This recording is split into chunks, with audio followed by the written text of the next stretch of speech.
আসসালামু আলাইকুম দর্শক শ্রোতা। দুপুরের মধ্যে যেসব জায়গায় ৬০ কিলোমিটার বেগে ঝড়ের আশঙ্কা, দেখুন বিস্তারিত। ফাল্গুনের শেষ দিকে এসে বেড়েছে রোদের আঁচ, সঙ্গে বেড়েছে ভাবসা গরমের অনুভূতি। এ অবস্থায় দুপুরে দেশের দুই অঞ্চলের উপর দিয়ে ঘন্টায় সর্বোচ্চ ৬০ কিলোমিটার বেগে ঝড় হতে পারে। প্রিয় দর্শক, আমার এই ভিডিওটি যদি আপনার ভালো লেগে থাকে তাহলে লাইক, কমেন্ট ও শেয়ার করতে ভুলবেন না। আর সবার আগে এমন সব গুরুত্বপূর্ণ তথ্য পেতে চাইলে আমার চ্যানেলটি অবশ্যই সাবস্ক্রাইব করে বেল আইকনটি বাজিয়ে রাখুন। ধন্যবাদ। শনিবার ভোর ৫টা থেকে দুপুর ১টা পর্যন্ত দেশের নদীবন্দরের জন্য দেওয়া আবহাওয়ার পূর্বাভাসে এসব কথা জানানো হয়েছে।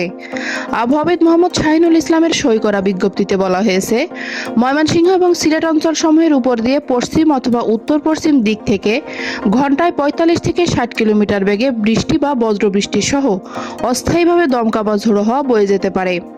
এসব এলাকার নদীবন্দর সমূহকে ১ নম্বর সতর্ক সংকেত দেখাতে বলা হয়েছে। এদিকে আবহাওয়ার সর্বশেষ ৭২ ঘন্টার পূর্বাভাসে বলা হয়েছে, সিলেট বিভাগের ২-১ জায়গায় অস্থায়ীভাবে দমকা অথবা ঝোড়ো হাওয়া সহ বৃষ্টি বা বজ্রসহ বৃষ্টি হতে পারে। এছাড়া দেশের অন্যত্র অস্থায়ীভাবে আংশিক মেঘলা আকাশ সহ আবহাওয়া প্রধানত শুষ্ক থাকতে পারে।